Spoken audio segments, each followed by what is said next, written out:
I'm Mikey Bledsoe, and this is Cookin'&Pickin. Today we're doing peach cobbler in a Dutch oven. Now you say light that fire. Light that fire. Oh, we're cooking and we're picking on the side of that mountain. Yes, we're picking and we're cooking, and you know the food is right, 'cause we're cooking and we're picking. Listen to the songs right here. Well, we're cooking and we're picking at the Luck Starr in Swatchy Valley, Tennessee. First thing we are going to do is get this fire going. That's a good looking vessel you have there. It is, and I had to tell this last episode, if you've got an ATV and you've got a charcoal chimney and it falls off, you better hope you have good brakes, because it'll look like mine. All right, today's special guest we have today with us is Mr. Michael Reno Harrell. Michael, thank you for being on the show. Thank you, Mikey. Glad to be here. I really You're making appreciate one of my favorite recipes. Oh, it's going to be fun. Today we're using the 10-inch Dutch oven, and it's real simple. This recipe is called a cuppa, because just about everything in it's just a cup. I usually do it with, this is a peach cobbler. I usually do it with fresh peaches, but in my area, in this time of the year, I just couldn't exactly find any. So we're going to use some 2 cans of canned peaches drained. We also, you can do this recipe with either all-purpose flour, or you can use cake mix. I like to use Bisquick, and that's what we're using today. 1 cup of Bisquick, 1 cup of milk. We've got 1 cup of sugar. I have also a 1.5 teaspoons of cinnamon, a 1/2 teaspoon of vanilla, and about 3/4 of a stick of butter. And that's the entire recipe. But first thing we're going to do is get this all put together in this beautiful bowl we have right here. First thing I like to do is take my Bisquick and put in there. Get that in. My sugar I have already pre-measured out. That is exactly 1 cup. You make that look so easy. Well, that's I had help. 1 cup of whole milk. You can go ahead and put about 1/2 of your cinnamon, which like I said, it's a 1.5 teaspoons, so about 3/4 of a teaspoon. Save the rest of it, because I want to put that on the top. You can go ahead and put your vanilla in there. That's 1 teaspoon of vanilla. And then we need to get that mixed up real good. Get it all incorporated in there real nice while that chimney's going and getting our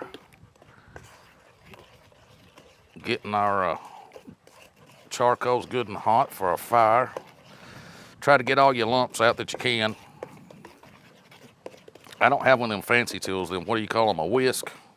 A whisk. No, we don't use them out here. No. We just try to get it the best we can. This is real simple. Once you get it all mixed up and good and incorporated together, I like to go ahead and take and put my peaches in. A lot of people like to lay these on top.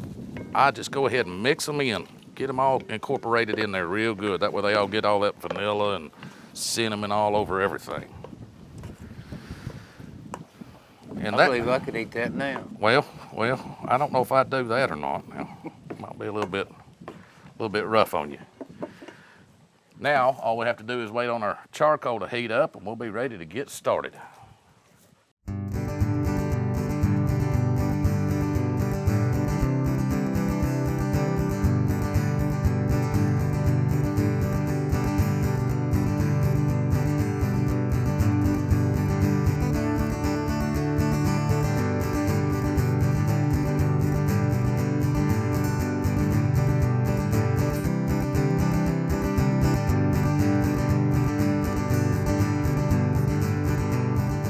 Well, Mike, while that's cooking, can I ask you a few questions? I'd love to answer a few if I can. Well, you are a singer-songwriter. You out of the North Carolina area of the country, and I'm a mountain boy. you are a mountain boy, and you've been writing songs for several years. How long have you been writing? When did you get into music? The first time I got paid was 1963, so a long time ago. And during the folk scare of the early 60s, I heard the Kingston Trio and thought, before that, I thought I was going to be a drummer. But my cousin, I went over to her house and she said, you got to listen to this. And she put the Kingston Trio's album on, with their first album. And it changed my life. You remember, you old enough to remember LPs, right? I am. You remember when you play your favorite record and you play it so much it get wore out? Oh, yeah. And if you put a quarter on the arm, you could get more plays out of it. Just that little bit of weight. By the end of that weekend, I had $6.83 stacked up. And I went home and I traded my snare drum for a guitar, and my mother kissed me on the mouth. I understand that because I am a drummer myself. Yeah, well, yeah. Yeah. Well, you're a drummer. I was a beater, you know.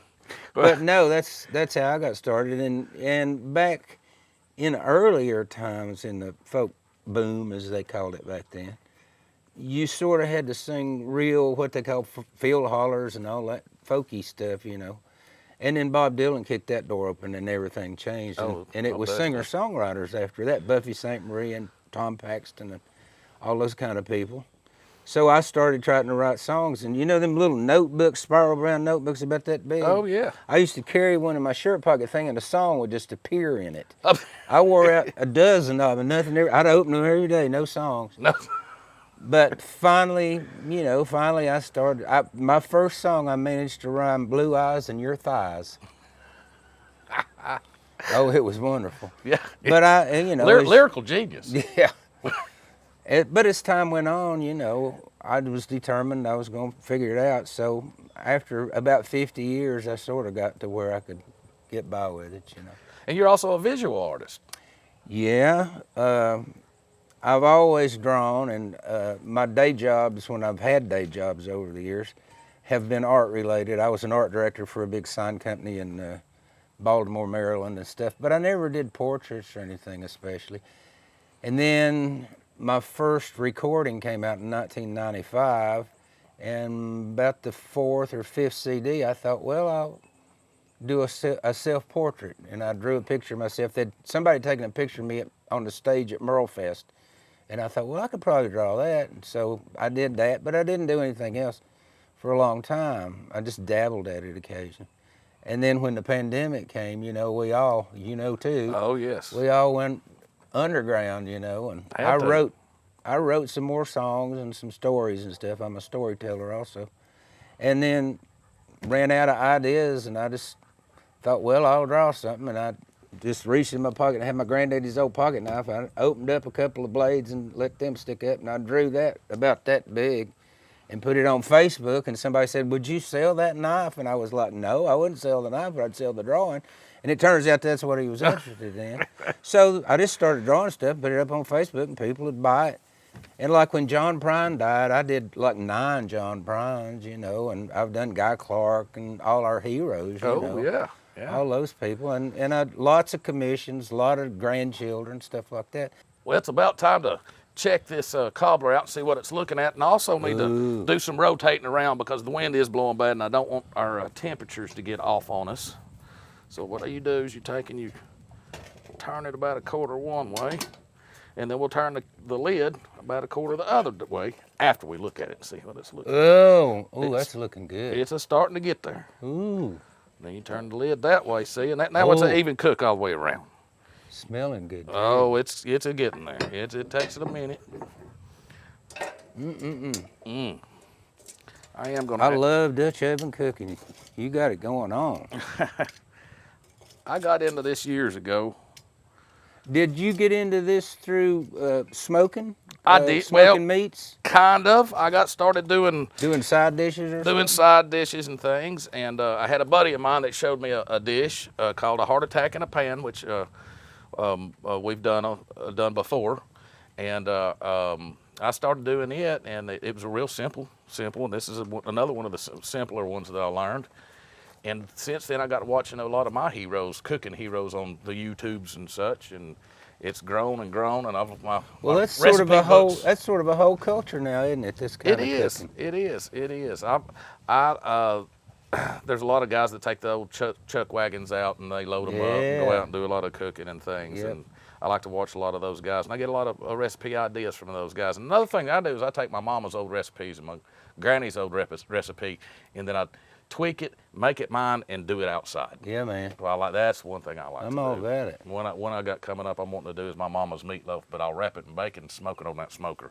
You talk about good. Now, that's a good one right there. Call me, would you? I will. Well, I think we're about ready over here, buddy. All right. Let's see what we got. Maybe get us a little bite. Take the lid off. Ooh. Mm-hmm. I bet that's hot. A little bit warm. So I'm going to pick it up with that right there. Get it off them coals. Look at that cinnamon. Oh, yeah. And butter. Oh, yeah, this will be good.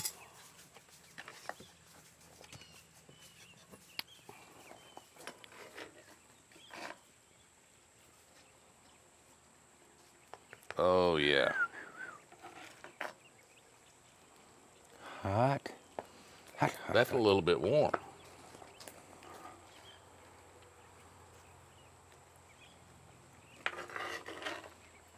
Oh, yeah. Make sure I get plenty of peaches in there. There you go, sir. Lovely. Ooh, it is hot. See if I can try me a bite without just burning myself too bad.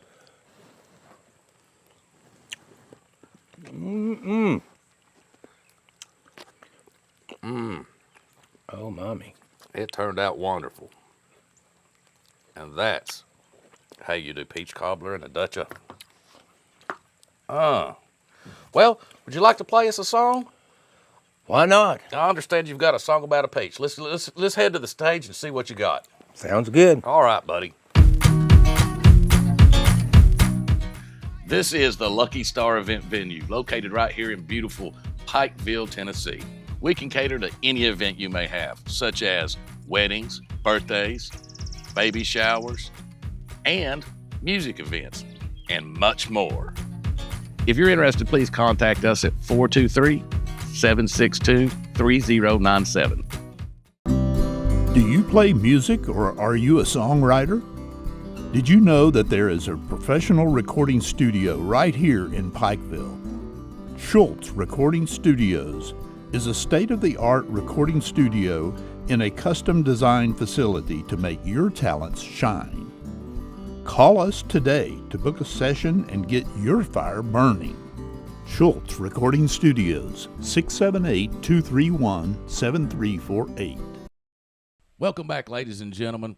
Well, we've got a crowd of people that looks gathered up over there eating that cobbler we just fixed, and boy, it sure was good.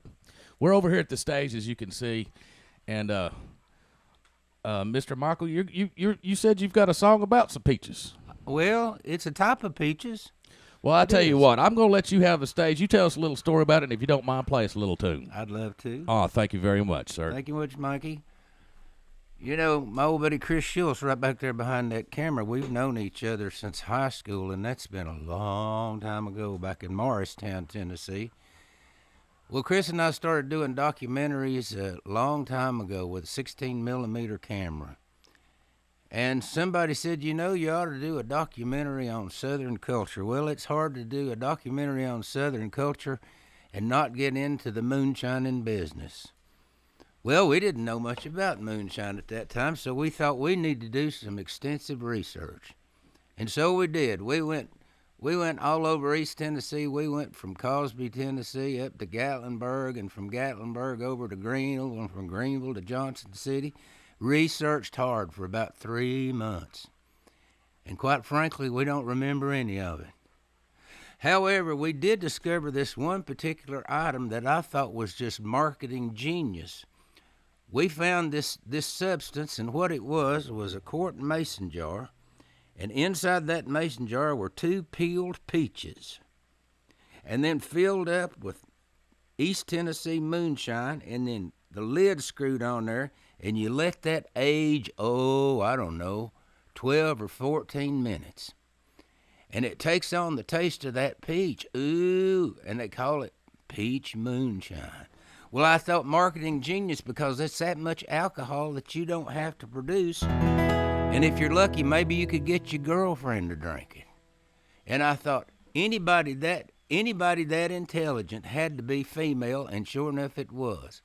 We found out that peach moonshine was invented by an old gal from over in Del Rio, Tennessee by the name of Sarah Massey. Well, being a songwriter, I had to write a song about her.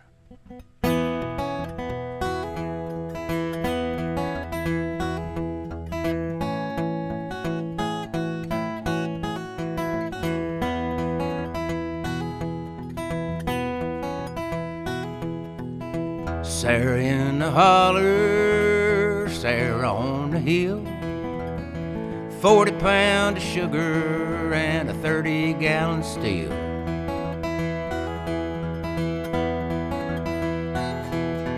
Hickory smoke and poison oak and $200 in a paper poke.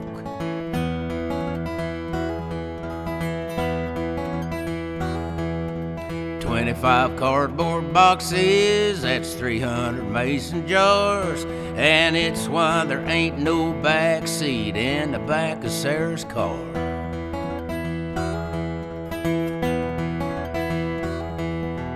Del Rio gravel road, the French Broad River knows where to go.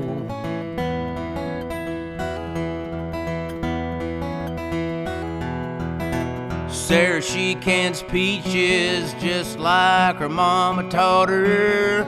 You'll find 2 in every jar of her Tennessee sweet water.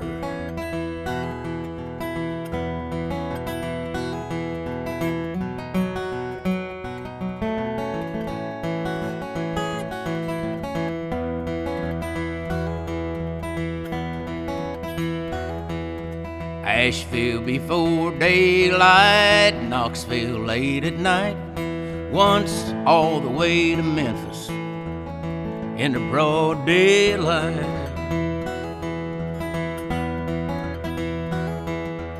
Federal crime, federal time, they gotta catch you, that's the bottom line.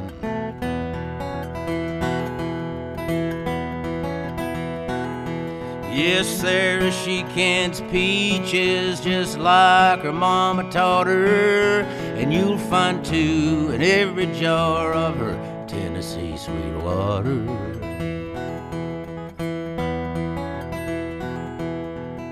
Sarah in a holler,